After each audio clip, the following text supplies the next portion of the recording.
Hello guys, I hope you are doing well. It's SHOX. Today we're gonna have a new video and we're gonna talk again, of course, about Vitality. I mean, it's been like the best team in the world since the start of the year. They won 7 trophies out of 7 events they actually played. And there was also a major in that. So this is actually historical. No teams did that in the past. They are the first team to do it.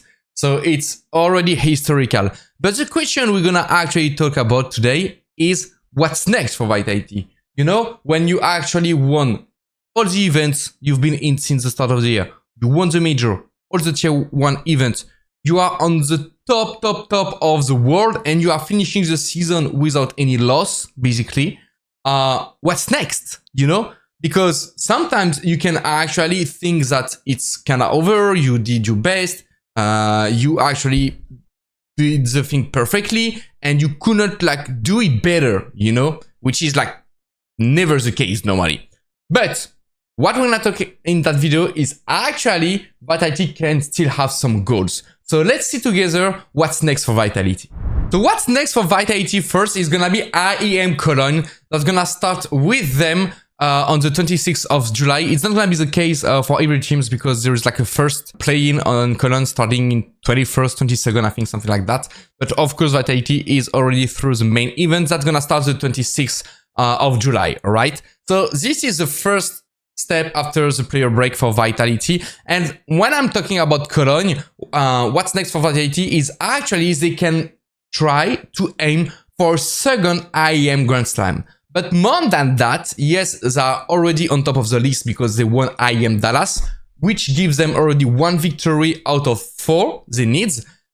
So they could actually, like, yes, maybe win another, I would say, ESL Grand Slam, maybe like next year, let's say, you know. But actually, they can do it that year.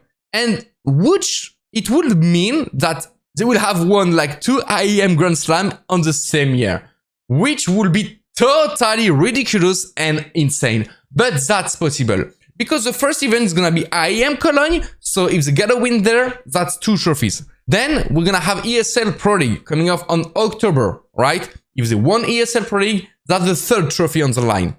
And the last one will be IEM Chengdu, taking place in China at the beginning of November. So the thing is, like, there is like only like 3 more ESL big events. So if they want to actually win the 2nd Grand Slam that year, they have to win like all these events, you know?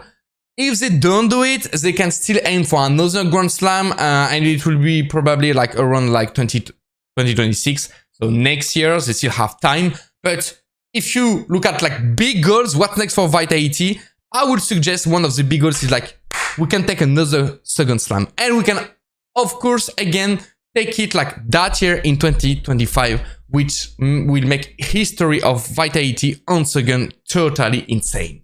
Second thing for Vitality is actually there is another major, right? There is another major which is gonna take place in Budapest, hosted by StarLadder, which is gonna be in December.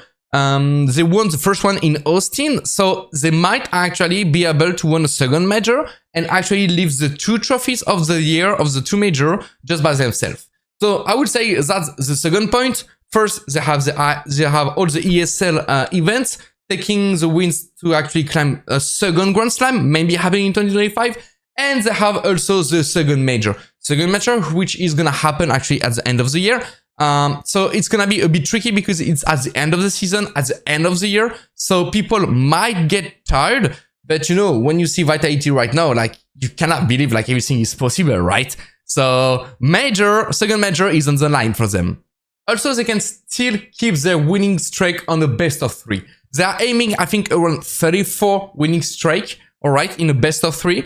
The second team behind them is NIP from back in the day, 2012 and 2013, which is averaging around like 27, I think, wins. So they are already like the best team in that department, talking about history of counterstrike, but they can actually still grinding it because they still didn't lose a best of 3. They are still like keeping their streak. So yes, in the best of 1, they lost against Legacy, as we all know, you know. So best of 1 record, it's dead. Okay, but better 3, they are number 1, but they can keep it like They can make it even higher, you know, going to 35, 36, 77. Who knows? That's another goal on the line for Vitality. With how they are performing, of course, it means that their individual players are also performing really well. You know, when you are actually winning all the trophies during the year, it means like you are all in a good individual shape and you are having like good statistics. What does that mean? What I want to say is actually another goal for Vitality, for example, could be what's next for them, maybe having the 5 players in the top 20 HLTV ranking that year. I don't know if that might be possible. I think 3 for sure are on the line. Zaiwu, Robs, Flamesy. Might be, maybe Mazy, I'm not sure about that. And of course, it might be hard for Apex due to his in-game leader role, which is kind of hard to get like a big statistics with it. But they're performing so well that who knows, you know, maybe having 5 players Vitality in the top 20 HLT ranking, that would be nuts. So overall, I would say that the first season for them was totally historical for sure. But the thing is like there is a possibility to make a second one, you know? We have been through the first one from January to July, end of June. Yeah, on the end of June, something like that. But there is another season coming out, okay? So they might maybe do it again, you know? And by making it again, it means it won't be like only one historical season. It means there will be a historical year for Vitality. I mean, it's already one kinda with how they are actually performing, but that could be even more. Now, what are the most dangerous things for them, for Vitality? To keeping all these records and all these goals that they can actually try to aim, you know?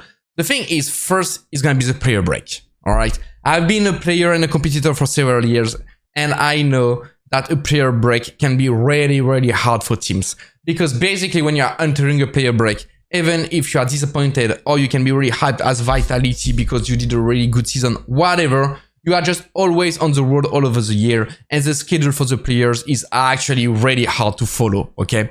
So when you are entering the player break, you really want to actually chill and relax, you know? You need it. You need it for your physical body, you need it for your mental body, you need it for everything. So the thing is like you're probably not gonna touch the computer for 2 or 3 weeks, which is totally normal, and they need it.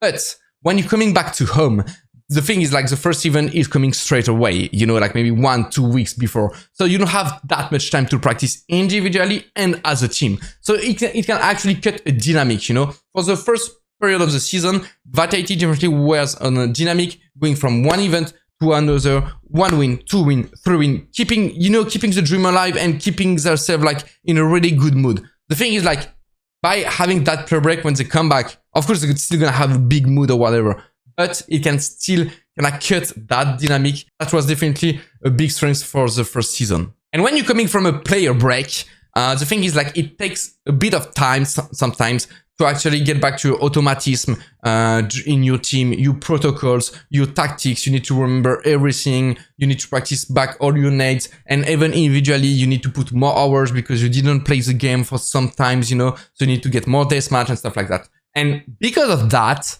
the player break is really scary for any teams that is dominating before the player break, because they might not be as good as they were before for all the reasons I just said. So this is one of the most dangerous things for them is actually the player break and how they're gonna manage to come back to their form, you know. I don't think like we should actually think and aim for Vitality to have the same form as they did before the player break, because it definitely like cut something in a team. But the real question is more which phase we're gonna have from Vitality after the player break, because this is definitely a hard period to handle for any teams and any players, and it is really important to directly come back into the second season as best as we can. And so individually, as I was saying, also individually, you might not be like as sharp as you were just before the player break, you know, because you were just like playing from one event to an event to an event and playing CS. Now you cut off, so everyone knows it. When you cut off and you come back, you know, you still see some days, maybe 1 week, you know, it's gonna come back fast. But the thing is like, they don't have that much time before Cologne when they're gonna come back. So it might be also like something really dangerous for them. Last thing that might be dangerous, even if I don't think they're gonna fall into that trap, is the fact that they know they actually wrote one of the biggest, if not the biggest history in terms of record in Counter-Strike history.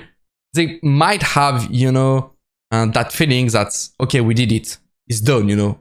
Like we had our era, we have been dominating, and maybe somehow they're not gonna be like at 200%, because they felt like, okay, they did it, while actually the history can still be written more. As we said, there is a second Grand Slam to get, there is a second major to get, there is another best of 3 record to keep grinding. There is like more goals for Vitality to keep grinding, that they could actually like make history even better than it's already for them. So I don't think they're gonna fall into that trap, considering how Vitality staff is actually handling like all this pressure from the outside about the records or whatever. Because if it was the case, then they would definitely not be able to win the major with all the eyes that were on them. So I'm not sure they're gonna fall into the trap, but definitely this is something like I had to say, because that could happen, you know. So as you can see, more goals for Vitality, more history to actually be written from them. I think the second season is gonna be like really exciting. Plus Falcons is coming back now with Kyosuke, so they might be a really hard team to beat for Vitality. Who knows, you know? Second season is gonna be really exciting, but talking about what's next for Vitality, as you could see, there is still definitely a lot to be done. Let me know in the comments, what do you think is the next step for Vitality? Do you agree with me? Maybe not. Or maybe actually there are some stuff that I didn't think about. Please let me know, and let's enjoy the player break just before the second season gets started. Thank you guys.